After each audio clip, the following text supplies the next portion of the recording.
Hey, everybody. Welcome to the Cripescast. I'm your host, Charlie Behrens. This is the podcast where we talk to people for and or from the Midwest. We are brought to you by Jolly Good Soda. And here is today's episode.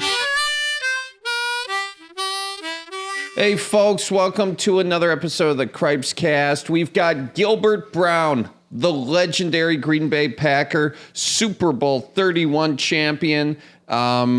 One of the first Packers jerseys I had was his. So excited to have him on the show. And in the studio for this intro, I'm joined by Colleen Maraca, executive producer of the Cripescast. Colleen, it's beginning to look a lot like spring. I know. I can feel it in my eyes and my nose. I'm suffering a lot from the spring hay fever. Is it spring fever? Something. Sorry if you guys hear me a lot. Well, way to really dive that into the microphone. They say that it's not officially spring in Wisconsin until Robin gets 2 snows on his back. And I think the Robins have had many a snow. There was like 3 inches, 4 inches in Green Bay this past weekend. Wow. Over to you in sports. Like what? Was I saying that? You sounded like such a weather guy. Was I? Yeah. There was 3 inches in Green Bay this weekend. And tomorrow night, we've got partly sunny skies. With a high of 80. Yeah, I know. It's a beautiful day out. I've got, let's see here. I'm going to go biking after work today. I've decided. Yeah. Where are you going to go? I'm going to go mountain biking. Are there good trails around here? Yeah, there's some beautiful mountain trails. You know, that's just a great way for me to like let the day I feel like as I'm biking, I feel like I'm caked in the mud of the day. But then as I go, it just kind of like falls off. Kind of like when you drive through the mud on the highway or you drive through the mud, you're out there mudding. And then you get on the highway and it just all the mud, you can just hear it popping off your car. Oh, yeah. Is that relatable? Mine's kind of with snow because I don't really like snow. I don't really brush it off. I just kind of like let You're one of those God people? do its thing. You're one of those people who doesn't. Yeah. That's very dangerous, you know. I do enough to see. Yeah, you do enough to see, but then you got that caked on snow on the top of your car, and then you're driving, you hit 65, and then just gets taken by the wind, and then right on someone else's windshield, and then crash. Ow. I'm a sound effect machine. Sorry, That's ladies nice. and gentlemen. Sorry. That's nice that you're doing. Are you going with anybody? Are you just going to go get lost in the woods? No, I just go by myself. That'll be nice. Yeah. I need a lot of alone time. Yeah, I feel like that's necessary for everybody. Yeah. So that's a nice way of saying you're not special, Charlie. Love some alone time. Yeah. It's an underrated thing that, growing up in a family of 12, not a lot of alone time. Right, exactly. So it's probably nice to just... Yeah, I would often go biking as a kid to kind of, you know. And how did that make you feel? Let's unpack that. Let's go with that. Are you redoing the basketball sketch? By the way, when is our basketball game? I feel like we talk about that all the time. If it's nice out tomorrow, let's plan some time. I'm not going to go in my jeans. Okay. But if we plan out a time, I can get all my gear set up. Well, I got to practice, so we're going to push it out. I thought you said you were good. I'm good, but good people practice. We all know that. So, Colleen... we have an awesome little giveaway here, by the way. Yes, we do.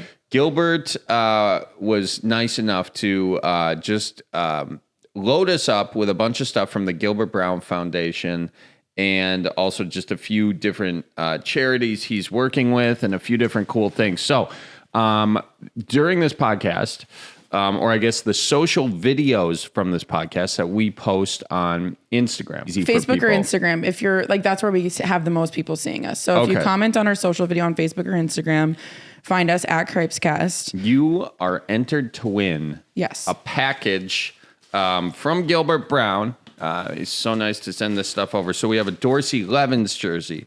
We've got a Winters jersey. We've got a Gravedigger jersey. We've got a Jones jersey. And we're going to send out 6 different packages of these jerseys in addition to, and they're all signed jerseys, signed Packers jerseys. All right, so in addition to the jerseys, we are giving you 2 tickets to the 2023 boat tour. That's October 6th. And it's going to include Gilbert Brown, Santana Dodson's going to be there, Dorsey Levens, Frank Winters, Tyrone Williams, Doug Evans, and more. All these guys are going to be there. It's going to be a ton of fun. We are, in addition, going to give you camping gift certificates to any Waco campground that they got out there. You just mention the gift certificate when you're making your reservation. You get $100 off. You present the gift certificate when you get there. It's awesome. Great way to see Wisconsin, honestly, is to camp or to get out there with your RV or whatever. And really cool. I mean, these gift certificates will help with, the campground fees and all that. So there's no better way to experience Wisconsin than being outdoors. And shout out to Gilbert Brown and the Gilbert Brown Foundation for making this stuff happen. And just so you guys know, the Gilbert Brown Foundation supports over 156 charities in Wisconsin. The money that's raised in Wisconsin stays in Wisconsin. They're a 501c3 and their team works so hard to put this and all the events, no administrative costs. And so, check it out. They've got the 2023 Legends Weekend, which I'm also just letting everybody know about. But that's a great event if you're looking to just see all these great Packers and support Gilbert Brown and Gilbert Brown Foundation and everything he does for this state. And that's really what I like about Gilbert is such an interesting guy, such a funny dude. In this podcast, we talk about everything from his car collection to the whole Aaron Rodgers saga that was going on at the time of the interview, and a whole lot more. But Gilbert, you know him as the Gravedigger. That was one of the celebratory dances I used to do on the playground. So after what, like kickball or foursquare? No, football. I was playing football on the playground, Colleen. Yeah, I was a badass footballer on the playground. I could launch the ball. Yes, it was a Nerf ball, but I could really get it going. You know what those really good Nerf balls were? With the ones that had like the black, like it was the Nerf football, and then it had like the black seam on it, and it had like the finger things. Black seam and the finger. Yeah, things? it was really. Obviously I played a lot, but it was like Nerf football, black seams. These. Oh yeah, those were sweet. I don't know. Those are really cool. Yeah, that's what I'm talking about. You could really launch those. Yeah, because it had a little bit of weight to it. That those black seams were important. And then there was the Vortex, which had the wings on the other side of it. Well, yeah, that was pretty cool. But you wouldn't play that in pickup football. No, but we use it to play 500. Oh, yeah. We had like a baseball thing that also had a tail connected to it. Yep. And it had 3 different colors. And so then if you got, like, you do 500 dead or alive, right? Is that what you're talking about? Because then you can beat the person up as you're going to get the ball. Yeah. And we did, oh my gosh, we did that. And then like if you got it on specific parts of the tail, because it had 3 different colors, it would mean whether or not you got more or less points or something. Yeah. Good times on the playground. Man. Yeah. How do we even get on that? Oh, I was talking about I brought it up. I was talking about the playground. Yeah. Good for me, Charlie. So, Colleen, by the way, you've been working on a bunch of sketches this week. You got any fun ones that you think we're going to do that you think we'll green light here? Let's check all of the millions of texts I've sent you that I have never gotten response back. Oh, I respond. It's just you send a lot of texts, so I can't respond to all of them. Okay. Oh, yeah. How about, this is based off of my own father, but how dads leave voicemails. Oh, yeah. Okay. Yeah. What are the staples of a good dad voicemail? Well, he always starts off like, hey, kiddo, or hey, Colleen, or hey, Cokes. And he goes, thought I'd just check in. He always is like giving the intention of his call. Mm-hmm. And then he's like, it's about time code. Yep. As if there's not a timestamp on the voicemail. And then he's like, seems like I missed ya. No, duh, you're in my voicemail. Yeah. And then he goes through his day-to-day of everything that's going on, that like of things that I just didn't ask about. Yeah. And or care about. But one day you're going to be really happy to have all those voicemails saved on a hard drive somewhere in your life. And then you can go back and you can listen to them. When he dies, is that what you're saying? Well, Dad, Charlie wants you to die. That's a little morbid, I suppose. Or just one day when he's not talking to you, you know? Yeah. Does your dad or your parents leave voicemails like that? No, my dad doesn't. No, but I do have a friend who is my buddy Gary. Shout out to Gary. He'll always call me. He'll be like, "Hey, Charlie, it's 4:35 p.m. On Tuesday, and just checking in with you." You know, but the idea of saying your name and the time, you know, the most redundant information in this day and age. Yeah, I think that's a staple of like somebody who was making a lot of business calls back in the 90s. When that stuff wasn't around and it was your standard voicemail that you would just hit the button and you didn't know what time they called. That's a good point. Yeah, my dad he's a salesman, so that makes sense. That was his MO, was always doing calls on the road. And then there's the person who like always answers their phone. Like I got this buddy and he goes, "Hey, this is Dan." I'm like, Dan, do you not have caller ID? Like, did I just call your landline, Dan? You know, did you not see it was me calling? You know, it just doesn't matter. Hey, this is Dan. You know, I bet his wife calls him and goes, "Hello, this is Dan." Yeah. You know, like, "Hey, can you get the groceries, Dan?" You know, it's better than the way you answer. You go, "What?" Oh, that's not true. Or you go, "Yeah." You know what? I feel like the impression you're giving your audience, your audience, my audience is that I am a jackass. No, he's not. Okay. But I just have some quirks that need to be worked out. Well, we'll do some sketch about that. I do think Dad's leaving voicemails is a funny one. We just got to find a couple other staples in there, like the five staples of Dad voicemails. We'll find it. You're probably doing this. Yeah. Like they make assumptions of what you're doing. Yeah. Every single one of my voicemails, my dad's like, "You're probably busy out with friends." A chore you forgot to do. That you think? I mean, I don't know. Yeah. Just thinking. I'm thinking of the voicemails that my dad has left me. Hasn't left me a ton, but usually they're quick. My grandpa Bob used to answer the phone. "Who's this?" Similar to you. You're giving big Grandpa Bob vibes. That's where I get it from. Yeah. That was fun. Sometimes I just answer the phone like that for fun, just to shout out Grandpa Bob. "Who's this?" I always do it when someone in my family. You know? Anyways, enough chit chat. Well, I think that'll be a good sketch. So we'll figure it out this week. Ladies and gentlemen, it's time now. We are getting to my conversation with Gilbert Brown. How you doing, man? I'm good, man. How you doing? Good. It's been a minute. I'm trying to think the last time I saw you. Probably at that Packer game. Probably at that. Yeah. That, what was it? Who were they playing then? Tennessee? Yeah. Yeah. Yeah.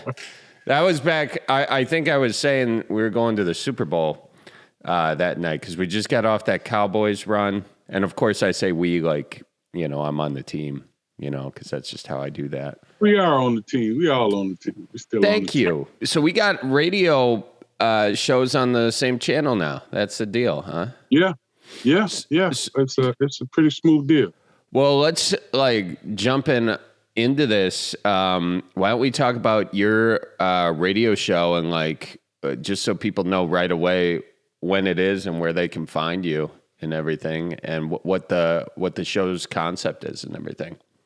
Okay. We got to talk a little Aaron Rodgers too, because that's the elephant in the room. Well, we're gonna get to the Aaron Rodgers. I just immediately off the top and off the bottom, I want let people know where they can listen to you. And then I have many Aaron Rodgers questions, especially with your experience as a Packer. Now, so yeah, I don't know the call numbers to the stations or anything like that. I just know that I'm on Mondays at 8, but I don't know the call numbers or anything like that. That's cool. What's the show about? Actually, the show is the Earl Ingram Show. The Earl Ingram Show. But my segment is called Under the Helmet with the Gravedigger. Comes on Mondays, 8 a.m. drive time. We done had several guests, George Kuntz and Santana Dotson, those old Packer dudes. And, there'll be many more surprises and different things. But it's a really good show because, we just sit around, talk a little football, talk a little life, try to get away from all the crazy politics and different things, man. Just try to make people laugh as they go in. I know I can't make them laugh like you can, but try to make them laugh before they go in on Monday. Yep. No, that's not true. I'm sure you can make them like, sometimes I can't make them laugh at all. So, that's how that goes too. It's hit and miss on the laughs, So, all right. Really? Well, laughs, it's tough, man. Well, the nice thing with radio is you don't always feel it immediately if you can't make them laugh. It's not like doing, a couple jokes in a club and having them bomb hard, and then right away that didn't make anyone laugh. So that's the tough thing about doing stand-up versus radio. But cool. I always wanted to ask a stand-up comedian, how long, a lot of them do hours. What's the perfect time limit? I think it depends. So a minimum, like if you're booking a live show as a comedian, usually a club or a theater would say the absolute minimum is 45 minutes. And that's if you're headlining, 45 minutes is a minimum. Usually it's an hour 15, something like that, but you have an opener. So somewhere around an hour and a half is kind of the mean. But if you're doing if you're just working material out, you'll go in there and you'll do 15 minutes at like a showcase type show. Like when I was doing the Comedy Store in Los Angeles, when I was first starting out, trying to figure it all out, I would do 10 minutes or 8 minutes rather. So sometimes you just go up and do 8 minutes and that's it, and they got a whole show of a lot of people doing 8 minutes. Is that what you were asking? Yeah. It's kind of like, I watch everybody, and everybody got their different styles and different things. And I just got done watching the Chris Rock special on Netflix, and I was just like, okay, all them people just showed up for an hour? I know something else got to be going on. Oh, yeah, that's interesting, right? Because if you're going to... So basically... Probably what happened there is he had an opener or two openers, an opener and a feature. So when you're doing a theater show, with something that big, like in the Chris Rock special, that's usually 75-minute to 90-minute minimum on time. So usually the headliner does an hour, and then you get two other comics, an opener and a feature.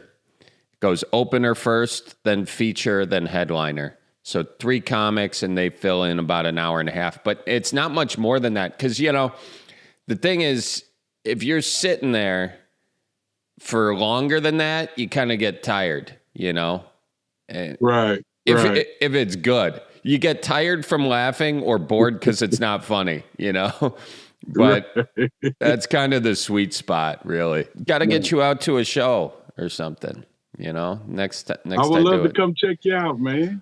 Let me be the opener or the feature. Have you ever thought about doing that? Doing stand up yourself? No, is that why you're asking? My mama would kill me the things that come out my mouth. So no. Well, yeah. But even let's say you could do like 15 minutes of something your mom could be proud of. Would you still do it or no? Yeah, I could do that. I don't know how many people would laugh, but I can do that. Yeah. Well, I mean, I don't know. Think about it, Yeah. I'm more of, if I would, it'd be more of a kind of physical comedy type thing. You know what I'm saying? Or making fun of myself would be probably the main thing. Yeah. A lot of self-deprecating humor. That's always right. That's always the way it goes, By the way, are you a big Batman fan? Oh, I'm a big superhero fan, period. Are you? Oh, yeah. Everybody, either they DC or Marvel. I'm kind of like, I'm in the middle. I love DC. I love Marvel. I love all kinds of superhero stuff. I even got cars that got superheroes on them. You got cars with superheroes on them? Yes. Oh, absolutely. What kind of car? It's I should say car. It's a van. Like I have a 1972 Dodge Tradesman that I got all decked out. Marvel versus DC. No way. Hang on. I'm looking up exactly what the Dodge Tradesman is. Is that one of those? I'm just going to look at it. Tradesman 72. I got to get the year right. 72. Oh, yeah, dude. Short body. Yeah. How many seats are in that thing? Mine has no window. No windows. So you got the... No, I got it. I gotta see your picture, man. It's a bed in the back. I got 2 chandeliers. Oh, wow. So do you travel with it and like camp? Or is this like a limo type thing? I just put it in some shows and stuff, you know. Oh, yeah? Yeah, I won a couple trophies, you know. It's pretty cool, man. I got superheroes all over the walls, and it's a bad machine, man. That's cool. So why'd you choose the 72 Dodge Tradesman? Is there something from growing up that you remember that car, or you just found a deal on it, or? Yeah, my my dad used to work for Chrysler, so we done had Chrysler, Mopar in our bloods, you know what I'm saying? And when we were growing up, my dad would, we would all get in the car and go down to West Virginia. That's where my dad was from, Beckley, West Virginia.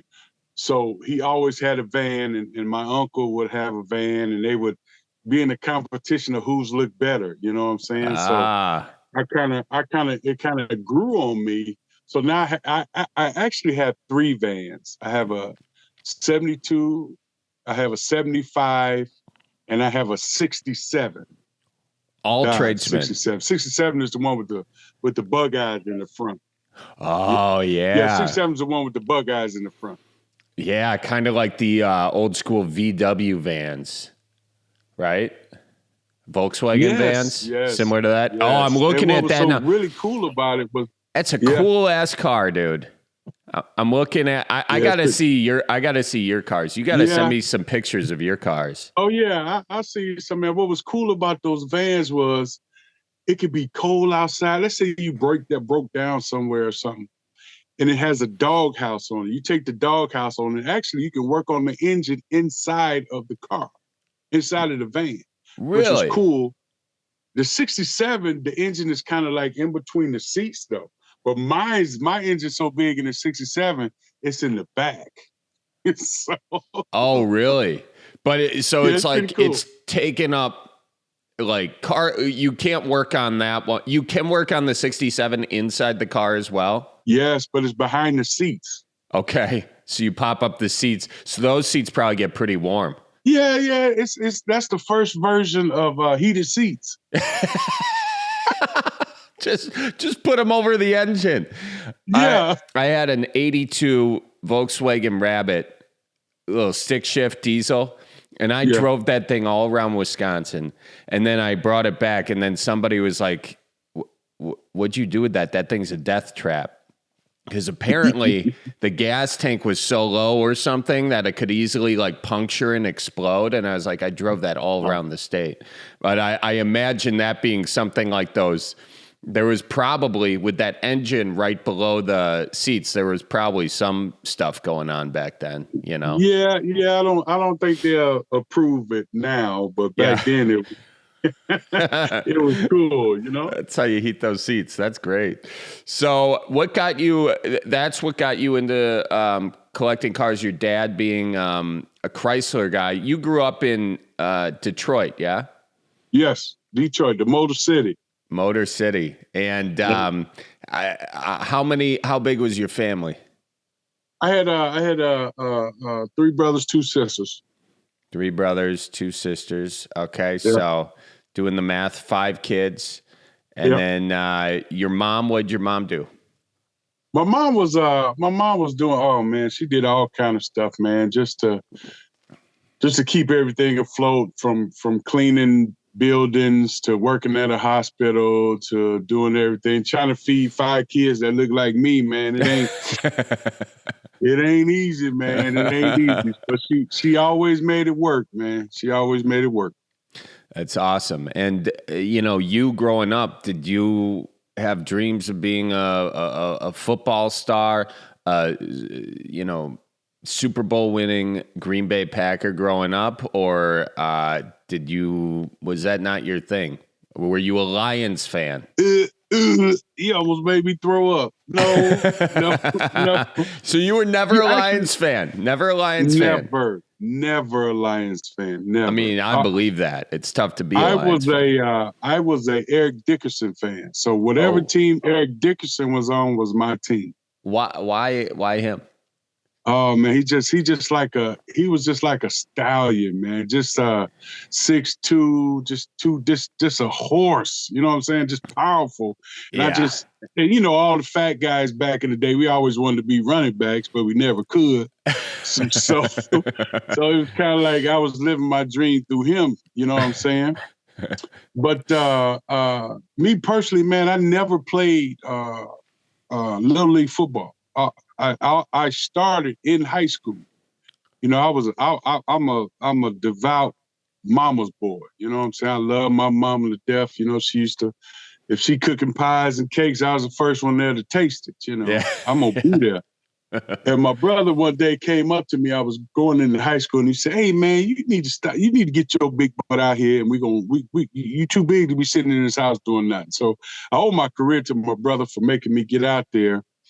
And when I got out there and I started running the game and liking it, I told my mom at age 14, we were sitting on the porch and we was watching cars. She was tired. She did all the work. And I said, "You know what, Mama?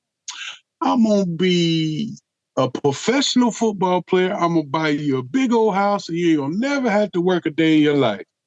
And after that, and my mom was like, "Yeah, sure, baby." But for me, that was a goal that I was not going to miss out on. I put those blinders on. There was a lot of stumbles and bumps in the road, but as soon as I made it, first thing I did was go out there and buy my mama that house. Did you? How'd that feel? Oh man, it felt the world to me because my travels didn't get it to where I was a third round pick to some other team. I just like not saying their name. We won't talk about that at all. We won't. Thank you. Thank you.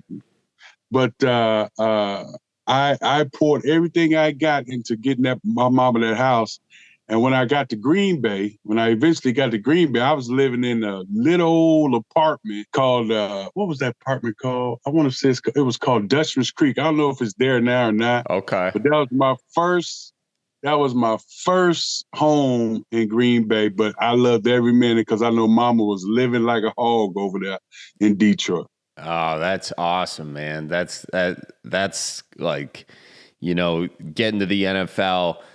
A lot of people think, you get there and then winning the Super Bowl is the dream, but it sounds like you accomplished your dream as soon as you bought that house, which is cool. Yeah, that was my main objective, man, was to get that done, and not alone helping out my brothers and sisters and doing different things. It's kind of like, if I made it, we all made it type thing. You know what I mean? Yeah. What did your mom say to you when you got her that house?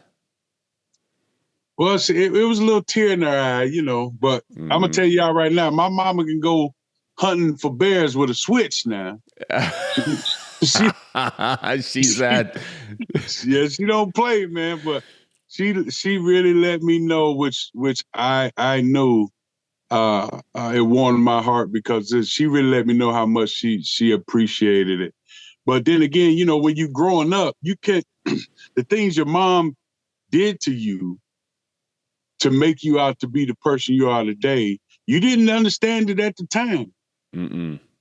But you understand it now because in Detroit, man, we had a big old gate, and my mama made us stay behind that gate. We couldn't go outside that gate. So the kids, it was a show on Canadian thing called the Cell Block H Kids. I don't know if you remember. Yeah.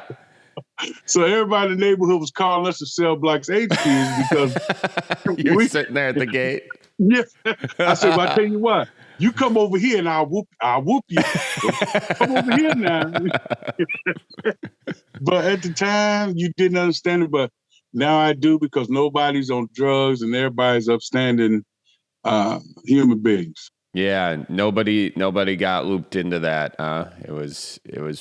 She did a good job, man. That's tough. Yeah. So, are your siblings all still around? What are they up to? Yeah. My brothers and sisters. I lost one brother to breast cancer.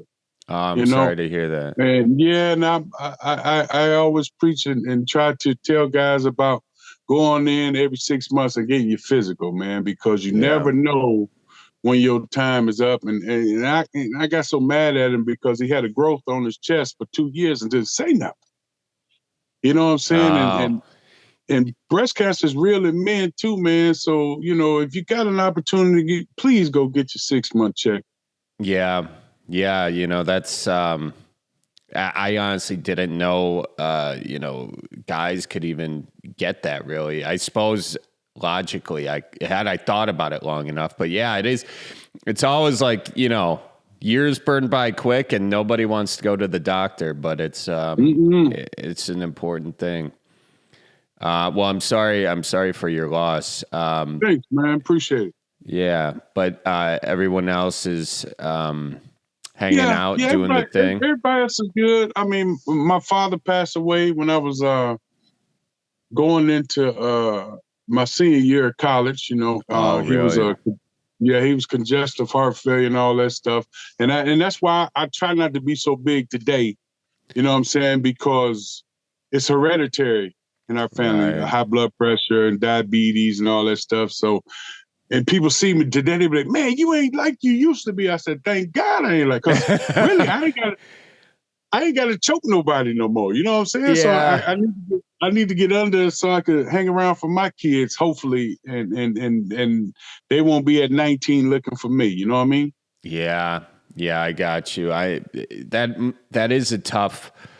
What was it like losing your dad at such a young age? When you've got, at this point, you're doing great over at Kansas, right? Like you started every season. It looks like NFL coming your way, and then you lose your dad. I mean, what did that throw you off your game? Did it motivate you more? It did. I'm gonna tell you a quick story. I was going into my senior season. I was the number one, kind of like in the top 5. I'm put top 5 defensive tackles in the country, and one that played with me was in the top 5. Dana Stubblefield went to San Francisco, and that year my father passed away.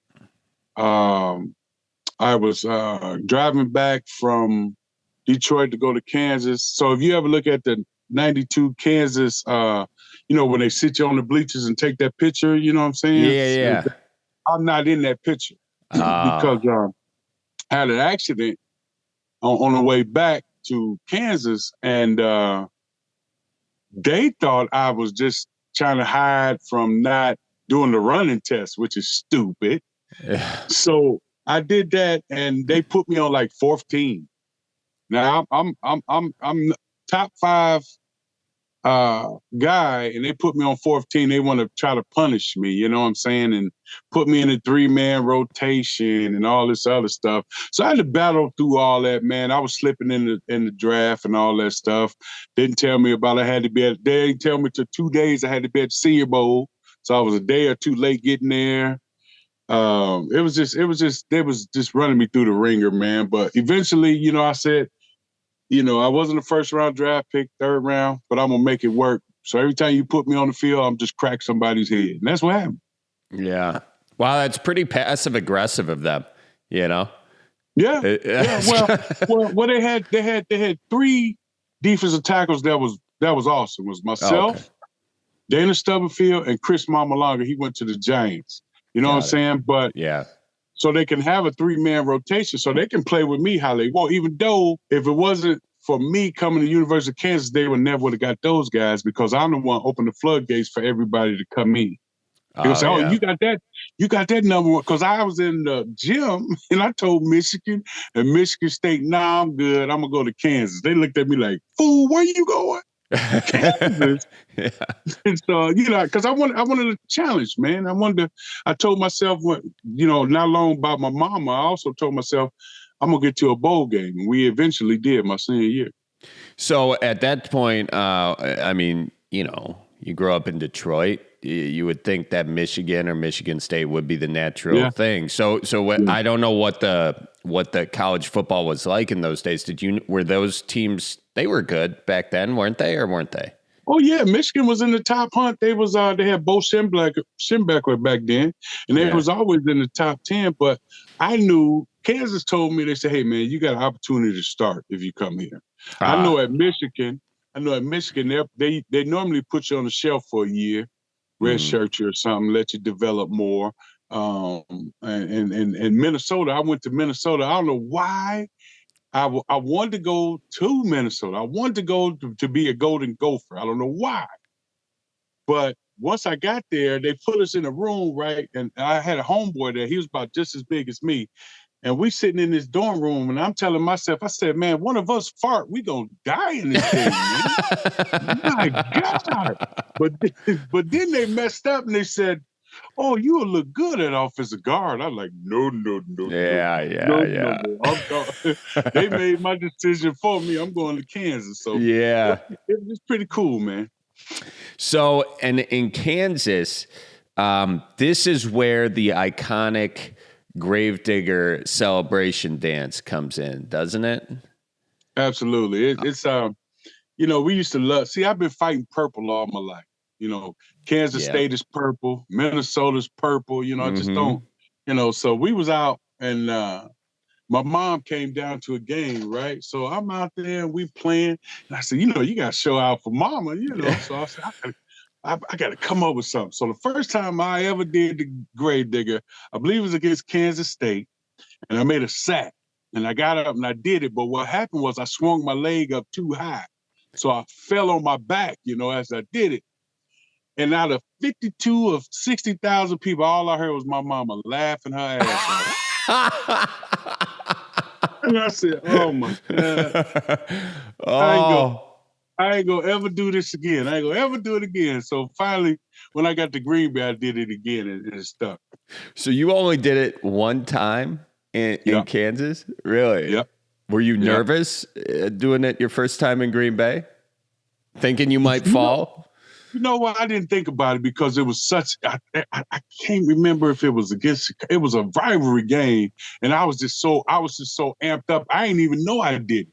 You know what I'm saying? I was just so agged up, man. Because you gotta understand something, Charlie, man. It's for real. When you out there at Lambeau Field and you get that, and I get down in my stands, you don't hear nothing. You don't. All you see is the man. If you're a true player of the game, all you see is the guy in front of you. You can see his breath if it's cold out there. You can hear him breathing.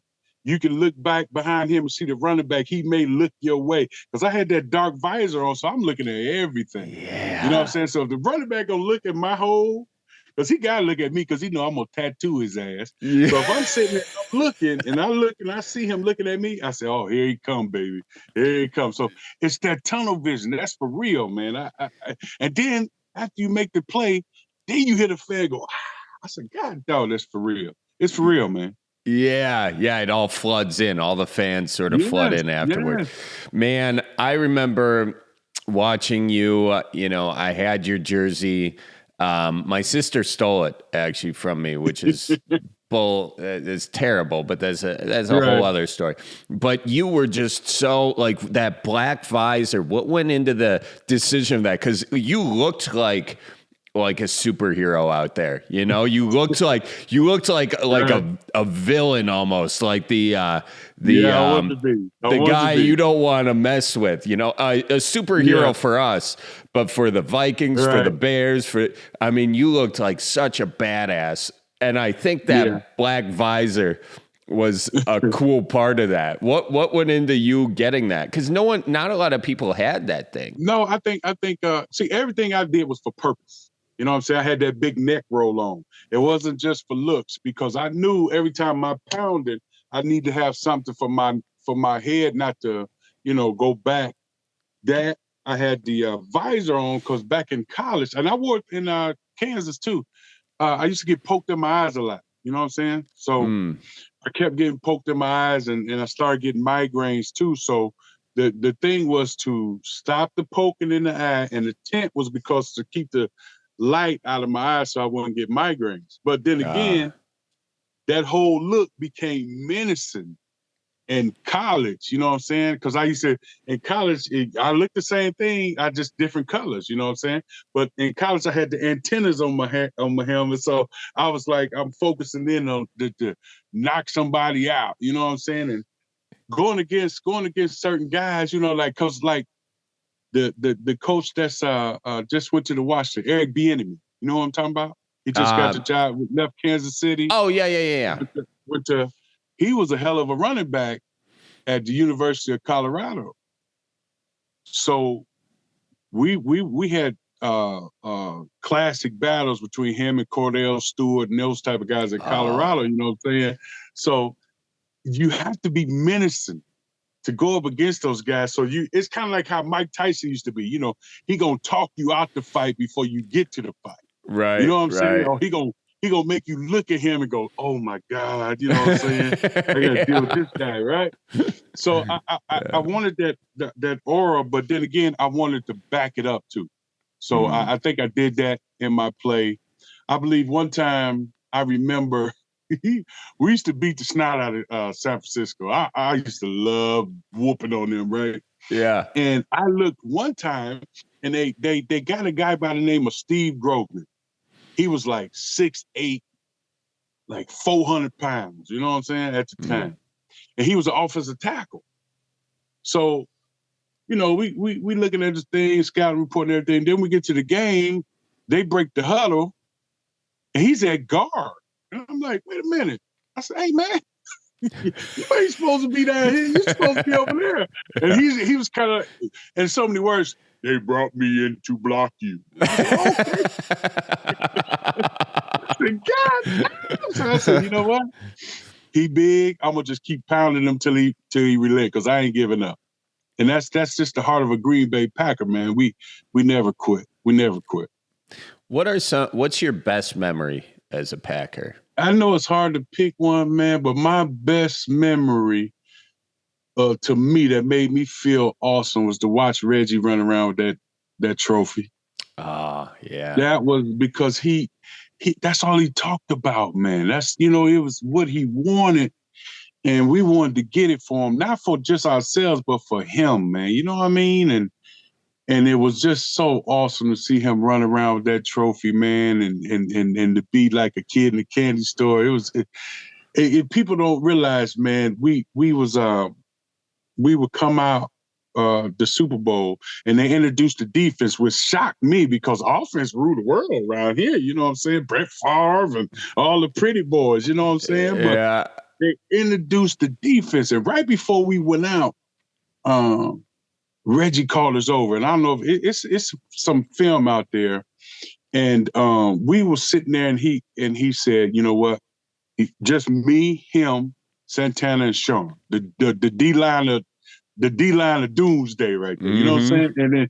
And he was like, we got to go out there and we got to take over the game. Let's take it in our hands to take over the game. And then we formed to get back in line. What he said to me, man, and then going out, getting ready, you see all those lights, I was crying like a little kid under my helmet. You couldn't tell, but I was crying like a little kid in my helmet because I was like, thank you, God, for getting us here. Thank you, God, for letting me be in front of this great human being. And thank you, God, for giving me the strength to go out here and whoop somebody's ass. That's what I want to do. Yeah, it's so funny, dude, thinking about that helmet, that visor, and there's tears in your eyes, you know? Yeah, man. That's a good thing, though. You can't see where you're looking, can't see if you're crying, you know? Yeah. Folks, summer is almost here. I guess it's still spring. Either way, you're going to need to feel so fresh and so clean. I guess you can do that in any month. But the way you should do it is Jolly Good Soap. That's right. The makers of your favorite soda, Jolly Good Soda, have come up with a line of soaps. We got Jolly Good Cherry, Cream Soda, Orange, Grape. Boy, they smell so good. If you want to show up to a date smelling like a nice orange soda, well, Jolly Good's got you covered.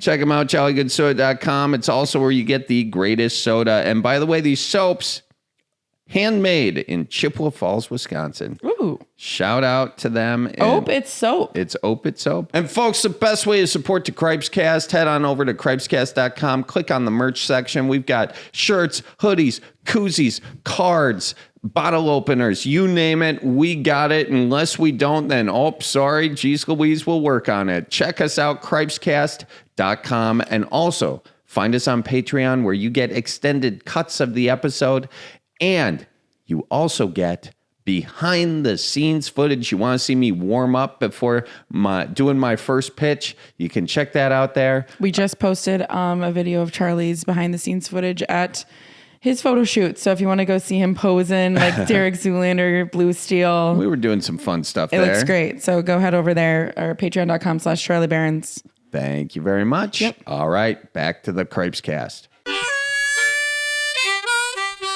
What kind of an inspiration you bring up God too, and Reggie, obviously being a pastor himself and such a man of God, what influence maybe did he have on you and the team spiritually? God, Reggie was a human being that you just fell in love with. You know what I'm saying? He didn't push it on you. Mm-hmm. He wasn't gonna push it on you. But he would say stuff, you know what I'm saying? Like, he would walk through the locker room and say, hey, God gonna put in that videotape. He gonna play it. It depends on what you put on that videotape when he call you up there. You know what I'm saying? You gonna go to the gates, or they gonna see you downstairs now. Yeah. You know what I'm saying? And it was just, but he was so funny, man. It was, and he had the knack of being a true leader. I mean, the first time we went up to place Frisco in '95, nobody gave us a chance to win. And he made all of us sit down as a defense and watch tape. We gonna figure out how to beat these guys, because they was a juggernaut. Who they had? Jerry Rice, all them boys. You know what I'm saying? Yeah, Ricky Waters and stuff. And we figured out that all we got to do is be physical. Just be physical. Just be relentless. Don't. And Reggie led the charge, man. So having him, and it's funny how being a leader. I remember one time we was in Arizona. It was so hot, man. I was melting. I swear, if you stand next to me, you was gonna smell bacon. That's how hot it was out there, dog. So I was sitting there, right, and I'm burning up, man. And I got my hands on my knees, and I'm tired. And I look down the line, and there go Reggie standing there, tall, with his hands on his hips. I said, God, dog. So I had to stand up tall, put my hands on my hips. But that's called leading by example too, man. You don't have to lead by running your mouth. You can also lead by example, because you want to be like greatness. You know what I'm saying? The first time I got to Green Bay, Reggie White walked through the locker room, and I stuck to him like a sponge, man, because I wanted to be like that.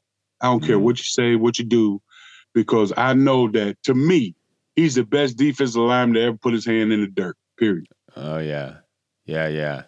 And, like, when you follow that, and when you sort of follow in his footsteps like that, were there times where, like, you screwed up and he let you know it? And if so, how did he let you know it? He didn't, if you messed up, because I think that he remembered back in Philly, he looked at me like he looked at Jerome Brown. You know what I'm saying? Back in Philly. Jerome Brown passed away, by the way. God rest his soul. But he was an awesome nose tackle that pushed the rabbit. We call the quarterback the rabbit. You know what I'm saying? The rabbit. Okay. If I don't push the rabbit out of the hole, Sean and Reggie don't eat. I got to push the rabbit out the hole so they can eat. Yeah. Because if I don't, all he going to do is sit in the pocket and let the guys block for him. I got to push the rabbit out the hole. So that's when people tell me, why you only had 7 sacks your whole career? Number one, I was a pretty awesome sack dude in playoff time. They just don't record that, number one. Number two, I got Reggie White over here with 200 sacks. I got Sean Jones over here with like 140 sacks. Santana Dotson right here with almost 100 sacks. How in the hell I'm going to get 1 sack? So my job was to chase the rabbit out of the hole and get and stop the run. That was my job. Fritz Shermer. I love him to death. Awesome defense coordinator, and he used to call us 3 oaks and a stump. So I'm trying to figure out, like, so Fritz, who's the stump, man? You know what I'm saying? Because I was the shortest defensive lineman we had at 6'2.5". Everybody else, Sean was like 6'8", Santana like 6'5", Reggie like 6'5", 6'6". So here I come in at a measly 6'2.5". But I was a bad man. I was a bad man. So you were the stump, though. Right. I ended up being a stump. Right. So that's your sort of favorite memory. What of like roughly on the field, Reggie running around with the trophy? Do you have any funny off the field stories with some of your buddies, or anything that comes to mind? Good memory like that. Well, most of the stories I can't say on the radio. I figured. Or on the thing, I don't want to get nobody in trouble. But I can tell you this though. Back at Super Bowl, we had the number 1 offense, the number 1 defense, and the number 1 special teams across the board. And we as a defense was getting tired about how everybody talking about the offense, how great they are, how good Brett Favre is, how awesome is Edgar Bennett, Dorsey Levens, and all these guys, right? So we sit up there like, what about us? Yeah. What about the guys where every time this clown Brett Favre throw these interceptions, we got to go out there and get it back. What about us, right? So we used to get pissed off. So you know how you if you got a brother, you got that sibling rivalry, you know what I'm saying? We gonna fight sometimes, but at the end of the day, we love each other, you know? Yeah. I think Mike Holmgren capitalized on that. So every Thursday, see, y'all miss the best games ever. Every Thursday, it would be ones versus ones in certain situations. The only thing you couldn't do was don't touch Brett Favre. If you touch Brett Favre, we got an apple on the roadmap, and then you out the door. Oh, wow. They don't care who you are. But everybody else was full go. So now we get to hit the pretty boys. We get to hit the in the Dorsey Levens. I get to beat the snot out of Frankie Winters now. I get to, yes, it's awesome. And I'm telling you, man, and I'm telling you, it was the most competitive because Brett would get us sometimes, and then we would get Brett and them sometimes. Leroy was a master. Leroy Butler was a master because he would call the play out. We didn't care what else was out. We run into that play. You know what I'm saying? And then Brett would see that. So them two playing a chess match, we all the little pawns and things, you know. But they going back and forth. It was so. But I'm gonna tell you this: on Sunday, after you just went up against the number 1 offense, how in the hell is the Chicago Bears gonna do something? Well, they're not. They're not. How the hell is Minnesota gonna do something? Because we just went up against the number 1 offense in the league. Now we about to beat the snot out of y'all on Sunday. Yeah. That's what got us so ready, so hyped, man. So there was the fun times that you guys missed because sometimes we can't say who did what, but we know who the real champs were.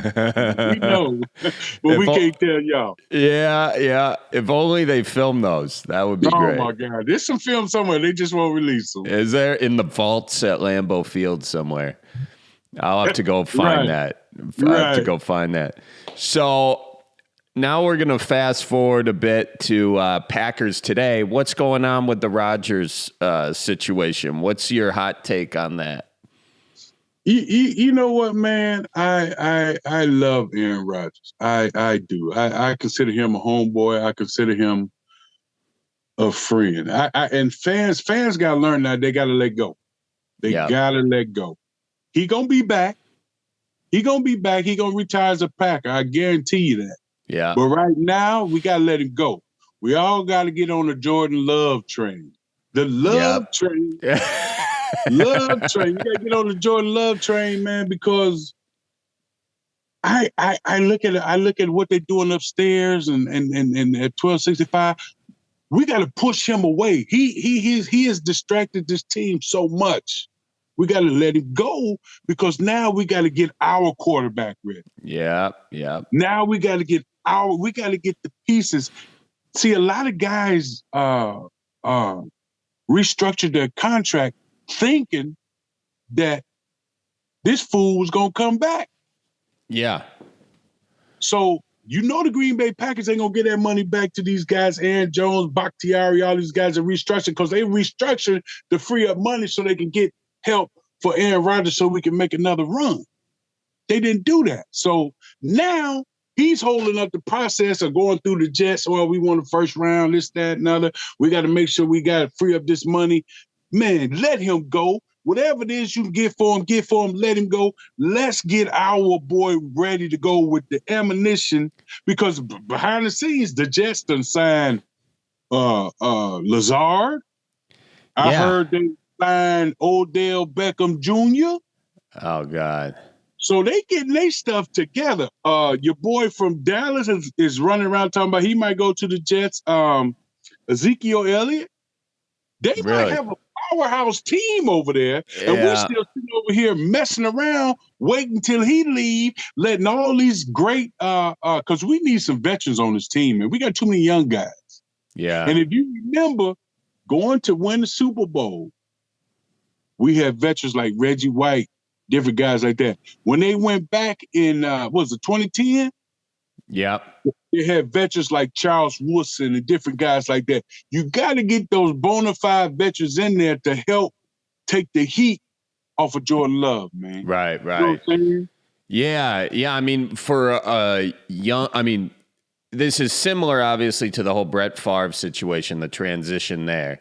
Do you see, and you obviously had a very in-depth knowledge of Brett Favre and, the upstairs management or whatever you want to call it then. Do you see parallels between this and that, or is this a completely different situation? You know what, man? Quarterbacks are sensitive. They are real sensitive, man. I mean, how you going to get mad because they drafted another quarterback? You're right. How you going to get mad about that? Man, did I get mad when they drafted Santana or when I got Santana Dotson or when I got somebody to play behind me that they probably think it was going to take over for me? No, that's the law of the jungle. How you going to get mad about that?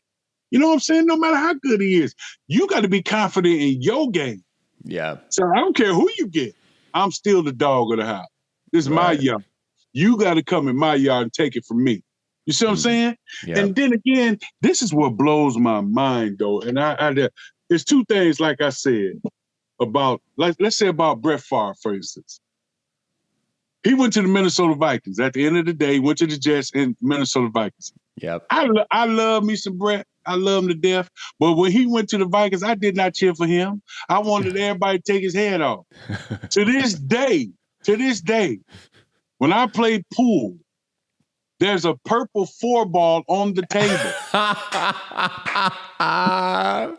I hit that ball first. I'm hitting it first, dog. Even if you're stripes, you're hitting that one in. I'm going to tear it up, man.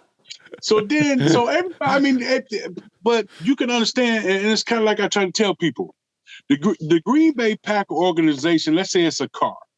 Mm-hmm. You got either Mike Murphy or what's the name? Gutekunst, whatever his name is. Yeah, close enough. Driving the car, okay? Do you get, and this car just hit somebody, okay? Do you get mad at the car, which is the organization, for the best organization in the world, or do you get mad at the driver? Mm-hmm. You got to look at it like that. You see what I'm saying? So then I get up here and then we switch to Aaron Rodgers. How in the hell can you say I am arguably the best Green Bay Packer ever? Are you kidding me? Are you kidding me? This is what I love him, but this is where if he was standing next to me, I'd slap him. Yeah. Because how could you say that? That's just like if I was to say that, I'd be getting death threats in my email. Mm. You see what I'm saying? Yeah. How could you say that? Because if you look at the numbers of Brett Favre, you look at the numbers of Aaron Rodgers, they pretty much the same. Mm-hmm. The only thing Aaron got over Brett right now is the interceptions. Number one. Number two, Brett had 2 Super Bowl appearances. Aaron Rodgers only had 1. Yeah. Bart Starr, before they took championships, turned into Super Bowl. They got 13 last time I checked. Yeah. Bart Starr got 2 Super Bowls last time I checked. I mean, you put all these, let's say you put Ray Nitschke, hell of a linebacker, Jerry Kramer, Leroy Butler, Reggie White, Brett Favre, put all these people in the bowl. Don Hudson. Yeah. Are you kidding me? Put all these people in the bowl, right? Now you gonna move all them names aside and you gonna pull out Aaron Rodgers? Come on, man. Yeah. You can't say that. You can't say that. I actually didn't, maybe I haven't been paying close attention. I didn't see he said that. When did he say that? He said that on the Pat McAfee show. Oh, really? See, and he said, arguably, I'm the best Green Bay Packer of all time. Well, and that's not we're for arguing him to about say. it. That's not for him to say, though. Right. That's for the fans to say. Yeah. That's for your teammates to say. How can you? I mean, and you didn't do it by yourself, homeboy. Right. You did it with people that would die for you just like you would die for them. Right. But you're better than them? Come on, man. Yeah. No, I think that there's there's a lot of that ego in there that kind of gets in the way, you know. Quarterbacks, man. Quarterbacks. Well, was Brett that way? Did he have some of that? Brett, that's what I'm saying, man. You can't compare. You know, it's kind of like Jordan and LeBron. Right. You trying to see who the GOAT is. Yeah. And I always say, if you really want to see who the GOAT is, you got to not long put the numbers into the game. You got to put the play into the game. Yeah. You know what I'm saying? Brett and Aaron Rodgers are two. The only thing I see that they are, I can, which is crazy. I can close my eyes and I can listen to Brett's cadence and I can listen to Aaron's cadence and they sound exactly the same. If I open my eyes, I'm like, oh, that's Aaron playing. That's not Brett playing. Yeah. You know what I'm saying? It's crazy how stuff trickles down. But now Jordan Love is just a whole different athlete. You know what I'm saying? He's a whole different monster. And you got to understand that Brett, they call him the gunslinger for a reason. He didn't care. He ran across that line. He didn't stay behind that line and just throw the ball. He gonna make you guys respect him and do whatever. Now Aaron's a pocket passer. He throws. He goes out unless he got to get that first down. Right. They're two totally different guys. And then you coming up with Jordan Love, totally different. Some guy asked me the other day, is he gonna be like what's the kid in Chicago? Fields or the guy in Philly? I said, man, he's a whole different monster than those guys. Those guys are built to throw and run.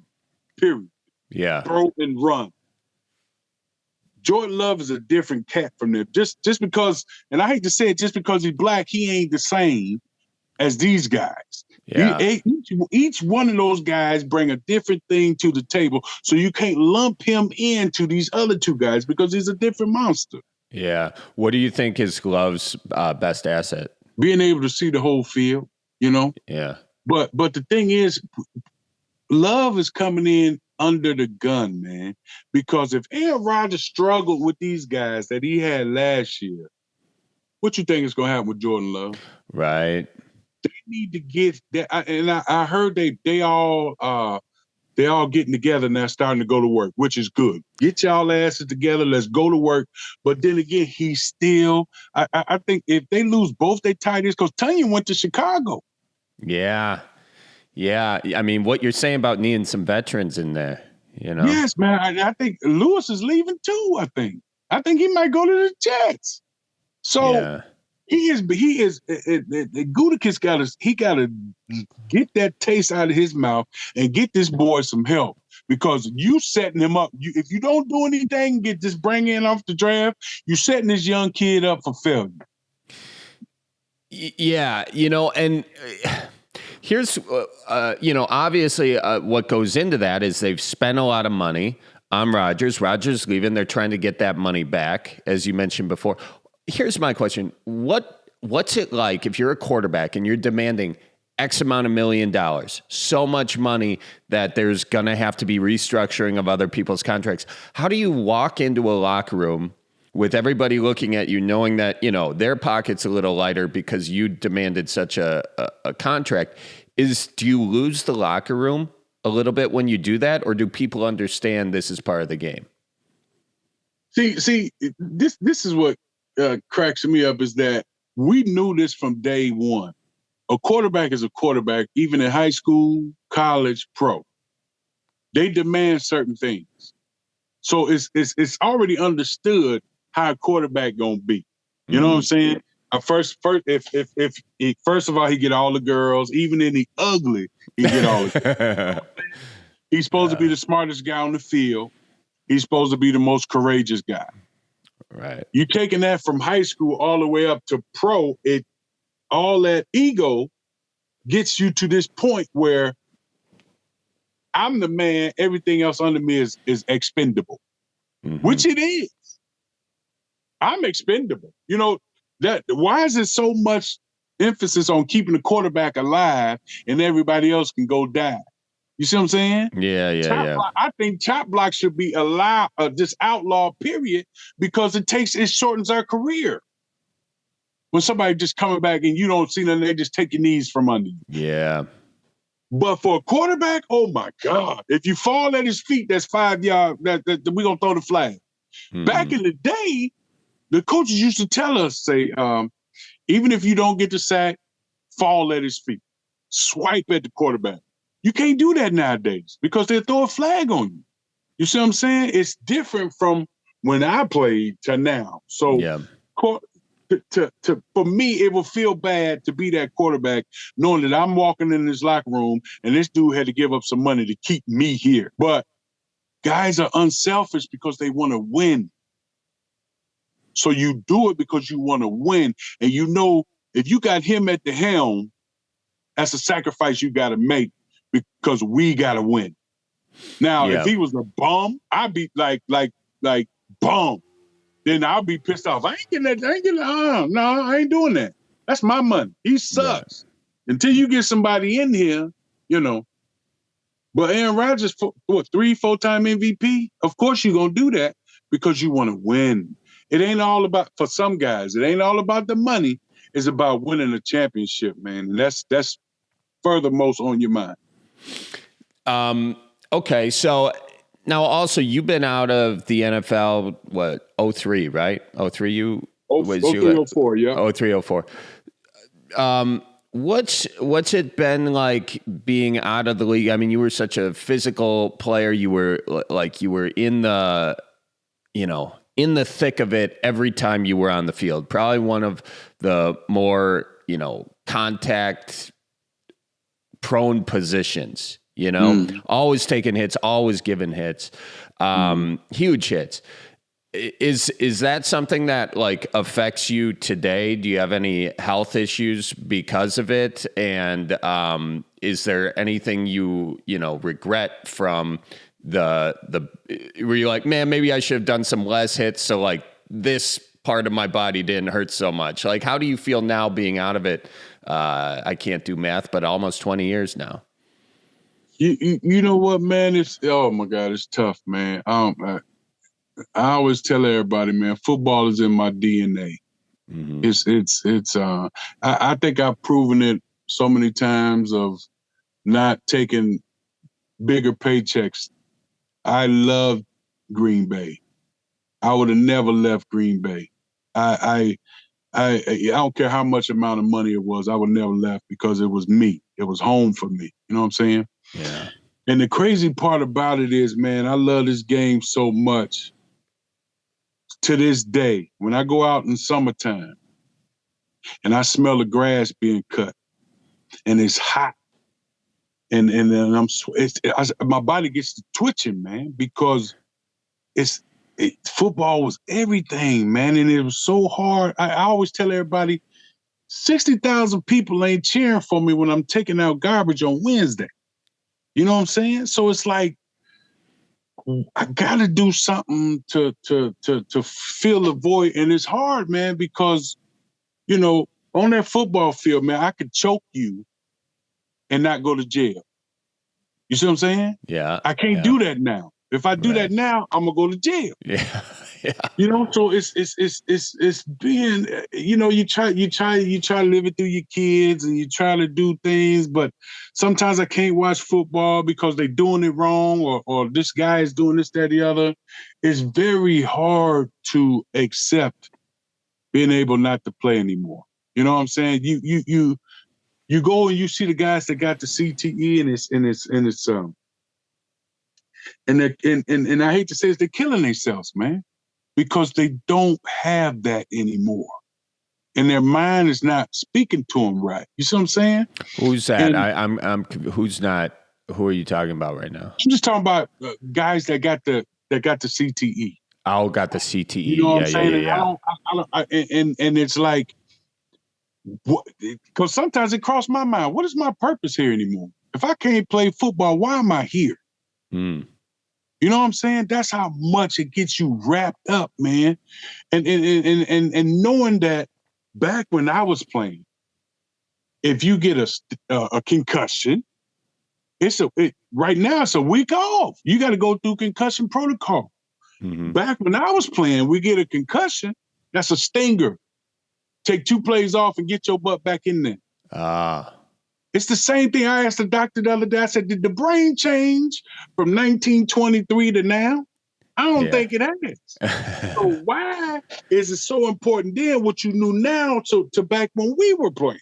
You see what I'm saying? Right. But knowing all that, man, and as stupid as I am, I wouldn't change a thing. Because that's how much I love the game so much. Yeah. And how do you deal with that then, being out the game?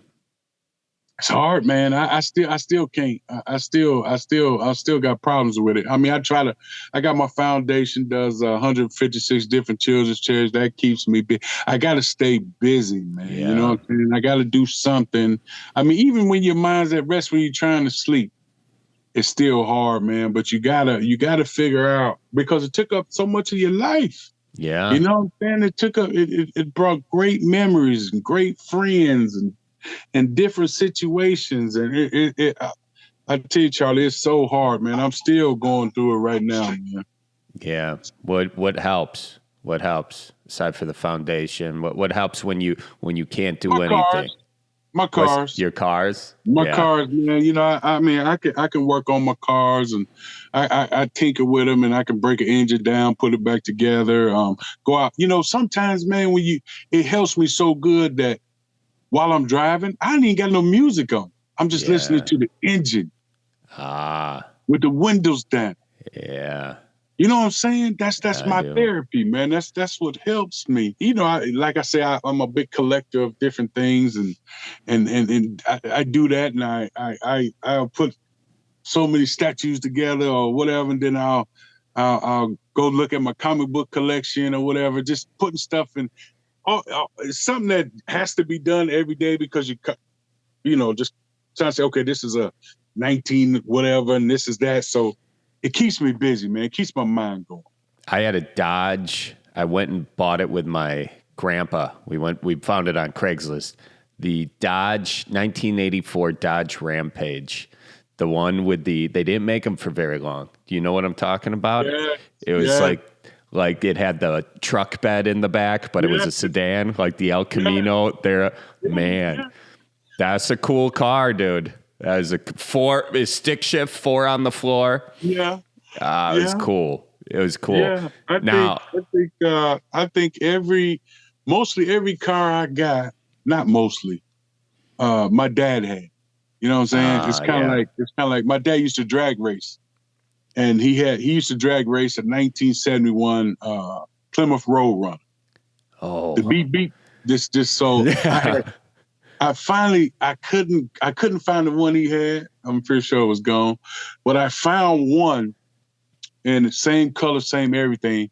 But then another one come up, so I bought that one. So now I got 2 1971 Dodge, Plymouth Road Runners in my collection. And I'm sitting there, and then people always say, why you got 2? I said, well, I got that one, but this one is 10 times better, so I got this one. So I had to keep both of them. You know what I'm saying? So I'm just like, I thank the Lord that I can do that, though. I thank the Lord. Do you race yourself? Yeah, but not. I shouldn't be doing what I should be doing, but I'd be doing it anyway. Yeah, I love it. Do you get? I think I remember. Didn't you do something at Elkhart Lake at one point? Yeah, I did. Yeah, I used to do some stuff there. I used to do some stuff at Milwaukee Mile, and I did a couple races at Slinger. Yeah, you like that? You got any interest in doing that again, or no? Yeah. I mean, Slinger scared the mess out of me a little bit, you know. Slinger, yeah. That's the off-road one, yeah. No, it's a crazy track because the banks are crazy, and it's one little. I feel like the straightaway is about this long. Yeah, you know and then you're going into a break again. So it was. You know what? The first time I ever raced, right? I get out there on the Milwaukee Mile. And we take off. Whoa, whoa, I'm flying. Whoa, so I'm behind the car trying to get in this drift. Whoa, and then it dawned on me. Hey, man, none of these cars got brake lights. I better back off. Oh, yeah, you don't know. I better back off this dude if I tear him up or something, man. So it's pretty awesome, though. I'm trying to think, because I did it once. I took my Rabbit, and I raced it against a sport mod.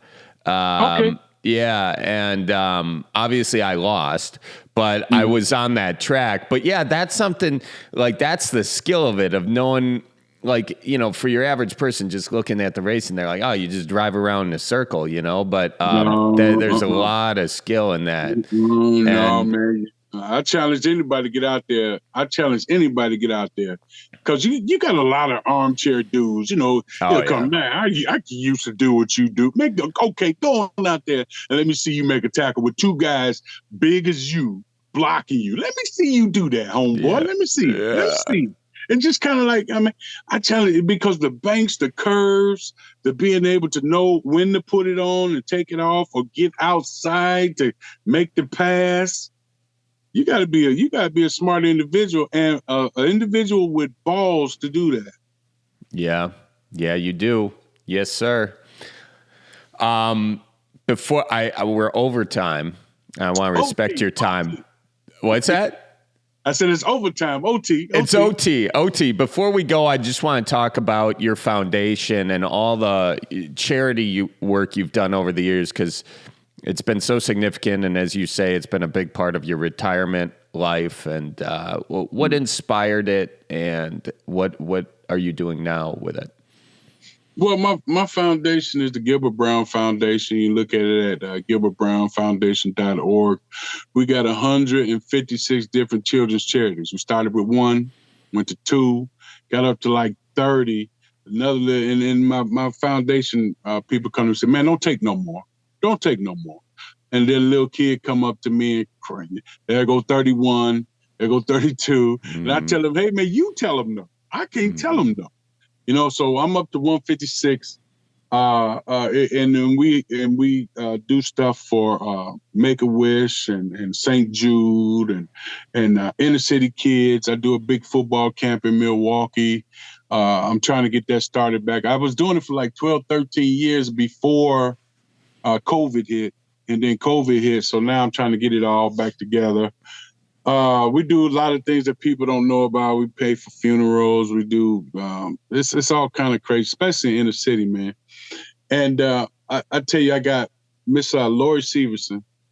She's a godsend to me. She runs my foundation, man. She put me in front of a lot of people to help me do the things I do. Waco Campground Association, name a few. And I go fundraising throughout the summer, man, and it's a great time because it's two things happening. We all had this thing in the locker room, like never tell your teammate no. Mm-hmm. So I call guys to help me. I call Santana, I call George Kuntz, I call Leroy Butler, I call Dorsey Levis, I call Almond Green, and these guys come a running. But the thing is, man, we having that fellowship like we used to do in the locker room. That camaraderie that we used to have. Yeah. Ain't nobody getting paid, ain't nobody doing nothing, man. But we having a great time. So, of course, they going to come. Because if I got 3 or 4 guys, man, we gonna just chop it up while we doing stuff for these kids. Yeah. You see what I'm saying? So it's helping all of us soothe that missing part of our life that we can't get back anymore, but also helping these kids and helping these kids be more of something that's going to help them get across or over the top. You know what I mean? And I enjoy that. But I enjoy and not looking for nothing in return. The thing I'm looking in for return is a smile. Yeah. That is my reward. You see what I'm saying? That's my reward. And sometimes I got to give them tough love. You know what I'm saying? You know, if I'm doing a football camp, you ain't going to come in here with your pants hanging down off your butt. You ain't going to have no do-rags and earrings. No, all they got to come out, homeboy, if you're going to be out here. You know what I'm saying? Because, you know, you got to give, because half these kids don't have a father at home. You become their father.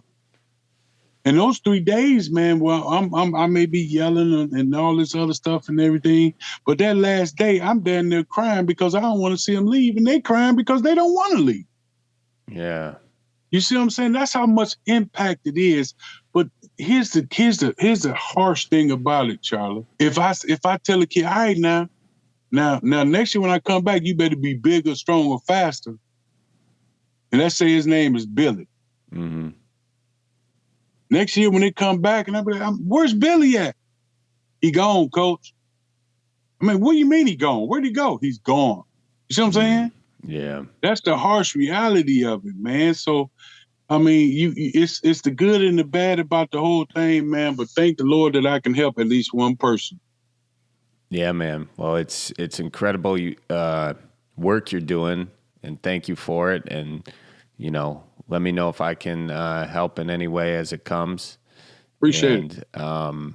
Yeah, that's really great. And it's so much fun talking to you. It's really an honor for me to talk to you, man. I grew up wanting to be a wide receiver. So, you know, I like I said, I had your jersey.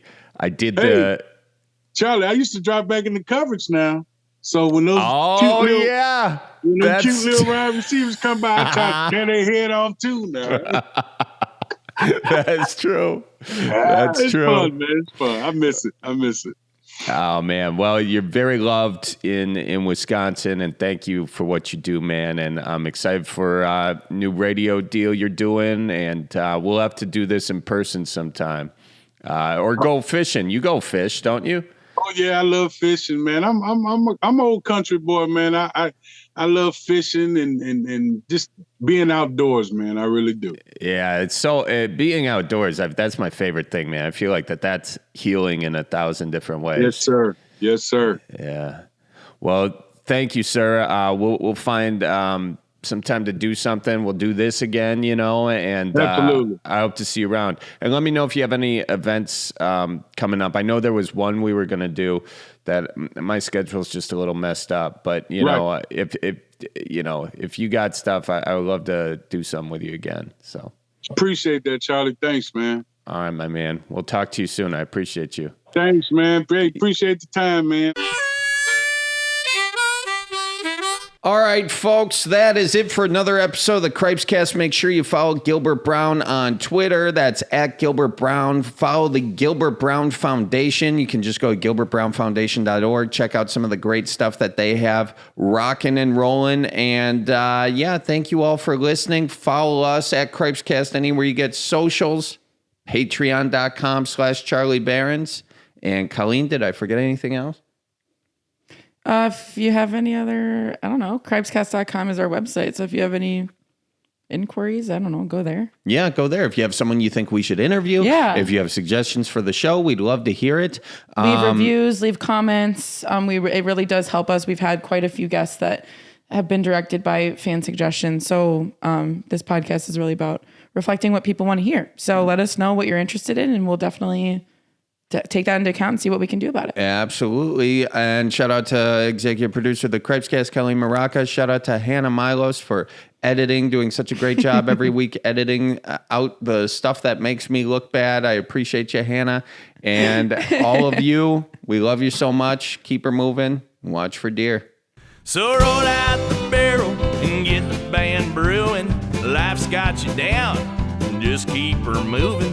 It's on Wisconsin, the Badgers say it's the old Wisconsin Jubilee. You know, sometimes when you're ice fishing, you put your foot in the walleye hole and go ass over tea kettle and you think you're done. No, you gotta keep her moving.